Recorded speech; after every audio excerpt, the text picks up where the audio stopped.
Just really proud of our players. That's a great testament of who they've been ever since that Sunday doubleheader at Florida State. This is a club that's had to learn each other, a whole new ball club from last year, all new, and then minus Sam Highfield when he was not able to pitch this year, and had some injuries back and forth. They just kind of hung together and stuck together, and after a tough weekend last weekend against a red-hot Wake Forest club, you get them again in the first game and go down 4-0, and it would be easy to say here it comes again, and especially when we were a little thin at pitching, as we had to start Justin Lawson just his second start of the year, but having that Thursday, Friday, Saturday game that everybody has, but then getting a Tuesday, Wednesday in the tournament makes it doubly tough. So once again, just proud of these guys. I think they've shown all year, but I definitely know they showed today why they belong in postseason as we get ready for another exciting run in postseason, which is, well, I think they call it just the greatest show on dirt. I know everybody loves March Madness, but a lot of people love, see Aaron Fitt there shaking his head, but what's fixing to happen starting next week is a lot of fun, and I think these guys today show why they definitely belong in that. Questions? Josh, Coach mentioned you guys are down 4-0 today after the weekend you had against Wake Forest, but then in that fifth inning, I mean, you guys scored 6 runs. Did it kind of feel like the floodgates opened up a little bit and the offense just kind of started clicking a little bit more for everyone? Yeah, definitely. When you get that many guys on base, it's only a matter of time before you get the right hit at the right time. So we were able to string some things together in that one inning, which was huge, to waken the bats again, because I know this past weekend bats were struggling a little bit. So that was huge for us to get the bats woken up in that one inning. Kind of along those same lines, Jacob. Keener pitched 2 innings against y'all over the weekend, and they were hitless and got into the 4th. And in the 5th, you guys finally broke through. What was the key to kind of solving him and getting some solid contact off him? Well, I think what really helped was Coach Hart and Coach Bo Robinson helping us, like, with our approach going up before we went and hit. Like, we had what he was doing to the hitters before us, so we kind of had an idea of how he was going to pitch us. So, like, we were kind of like thinking along with the way they're calling pitches, and they started to show some patterns, and we got to him through that.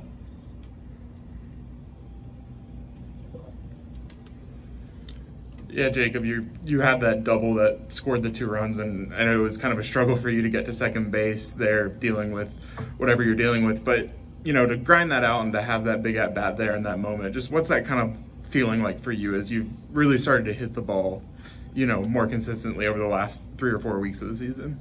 It's almost a surreal feeling being able to like help contribute to us beating Wake Forest, which was huge because what they did to us this weekend, the way they pitched, and the way we didn't really hit as well as we wanted to, but it's kind of just a testament of how we play as a team, that like no matter what the circumstances are, like we were not down in the dugout. We were always having competitive at bats. We knew that we were going to be fine, that we were going to start hitting. It was just a matter of time before it happened.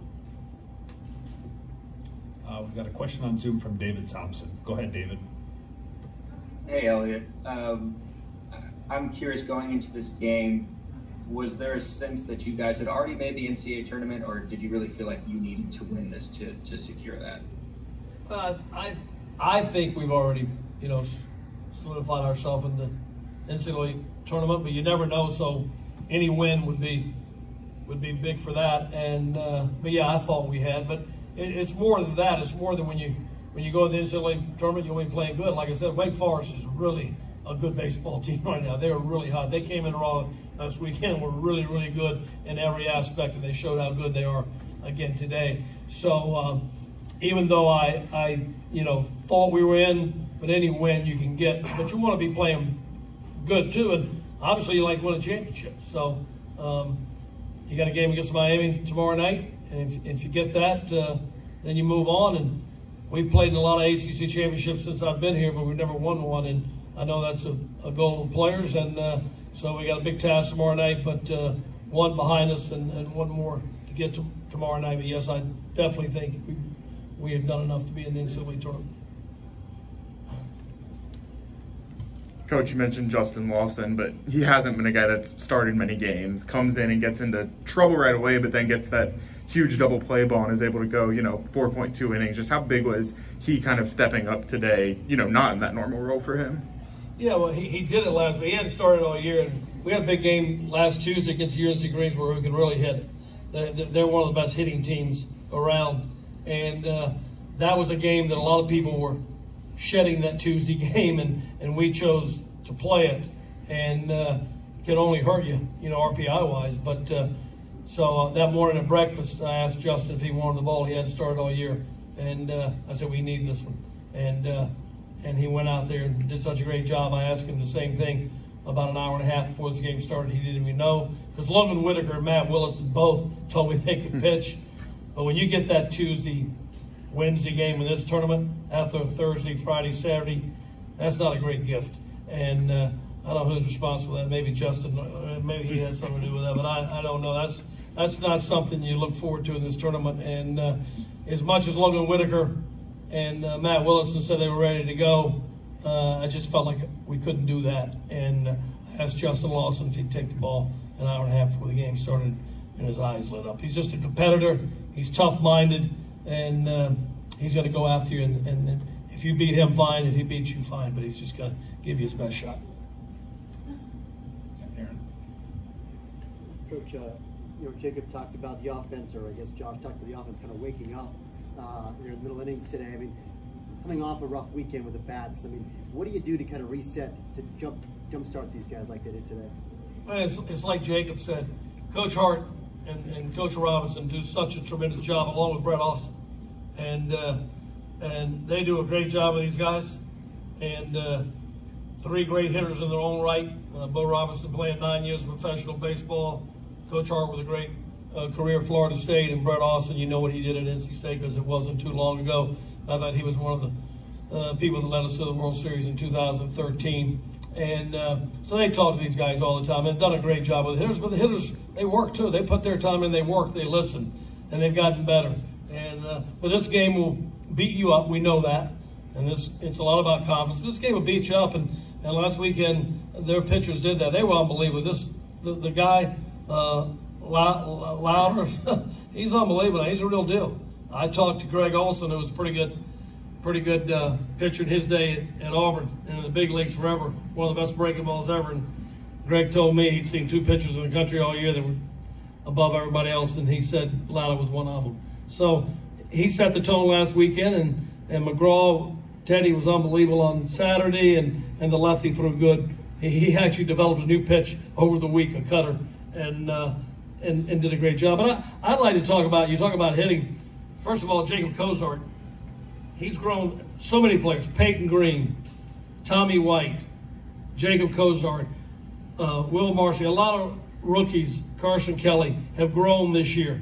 We've started so many young guys, so proud of them, but I've never been more proud of Cozy. First of all, he's catching as a freshman in this league, and I can think of the guys that have done it for us, Cole Morton, Patrick Bailey, Brett Austin. Not a lot of guys can do that, but that hit he got, you're talking about if he don't get that hit, I'm not sure things are going to turn out the way it did. That really set a big tone.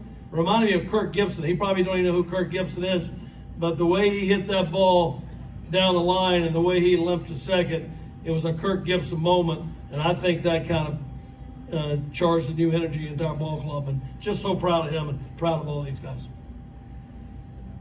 Anything else? Oh, in the back.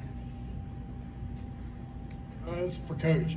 Just talk about playing the championship game here in Charlotte and being in the tournament. Just why? What does it feel like to be here?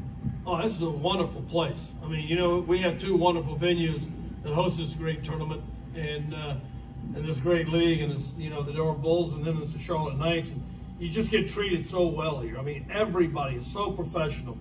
They know what they're doing.